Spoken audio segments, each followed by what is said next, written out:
Hi friends, welcome to my channel Odia flavours by Madhu. आसंतु आज बनैबा सागु दहीर पणा बनैबा सागु दही पणा बनैबा पाई एबे आमे तार सामग्री नै जंती सामग्री रे रखी जंती दही सागु मिठा दही चीनी गोलमरीच गुजराती रो छेचा नड़िया कोरा देसी छेना तापर फ्रूट्स रे जे कोनस भी फ्रूट्स नै परबे मु खाली नैची सेउ और डाळिंब। एबे कोन करबा आमे गोटे कप दही नै गले दही दे सला परे एबे कोन करबा देदबा सागु को आम 2-3 घंटा आगु भिजे रखी गोटे गिना सागु देदबा आधे गोटे गिना सागु देदेले एबे कौन करबा आधे देदबा एबे फ्रूट्स एबे आम देदबा नड़िया कोरा देसी दही छेना आम नहीं चाहिए क्षीर छेना भी नहीं पारे। एबे फ्रूट्स रे आम नहीं आपेल आउ डाळिंबर मंजी एबे हमें सब फ्रूट्स देदेले चाहिए आसांगे कदली भी दे पारे। कदली किंतु मु पकई ना एबे चाहिए आदर कदली भी 2टा पकई पारे। एबे देदेबा मिठा दही गोटे कप एबे आको भल भाव मिसेदेबा। भल भाव मिसे सारा पर क्षीर पछरे मिसेबा सब मिसेदेले मिसे सारा पर एबे आमे गोटे ग्लास क्षीर नहीं जाइछंती पाखापाखि आम 500 ग्राम क्षीर आधे देख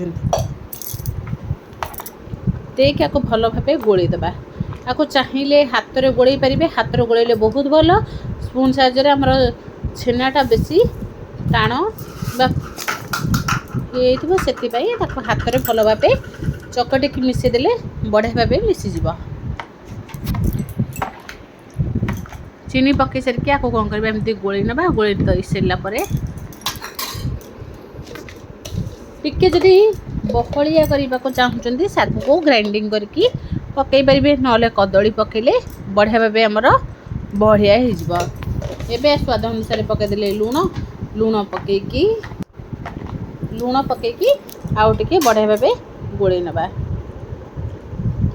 एबे आपको कौन करबा हाथ में भल भाव चकटिकी गोले देले भल भाव छेना भी आमर दही सहित भल भाव मिसीज। पीबे जिते बहुत बढ़िया लगे। एबे पकईदेले गोलमरीच और गुजराती छेचा आपको चाहिए गोलमरीच गुंड पकई पारे ना एमती गोटा गोलमरीच को छेचिकी भी पकई पारे।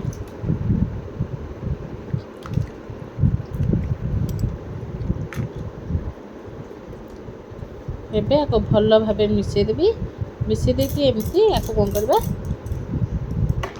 देखो केते बढ़िया भाव बहलिया होगला आउ बहुत बढ़िया लगे। ये थरे जदि सागु दहीर पणा करके पीबा भल भाव मिसीगला। एबे कौन करबा गोटे चटु नहीं चटु नहीं सारिकी ग्लास 2टा नहीं 2टा ग्लास रे एमती बहुत सहज और कम सामग्री रे प्रस्तुत करि परिबा। एमती सागु दहीर पणा निहाती थरे एमती जागर पई प्रस्तुत करके पी पारे किंबा संक्रांति भी अच्छी संक्रांति रे भी बनेकी पी पारे। एबे कौन करबा ग्लास रे सबू पणा को रखीदबा रखिकी तापर आम रखी फ्रूट्स को टे भल भाव सजे नबा। एबे 2टा ग्लास रे आम पणा भरी दे सारा पर एबे कौन करबा किछि डाळिंब मंजी रखीदे ताथरे एमती पकेदबा।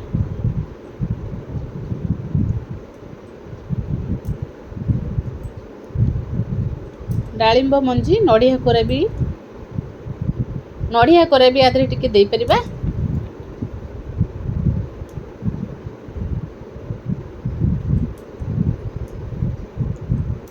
एबे कौन करबा को भल भाव एमती सजेदेबा। सजे देला परे पीबा को तो बहुत बढ़िया लगिबा। एमती चीनी बदल रे गुड़ भी दे परिबे।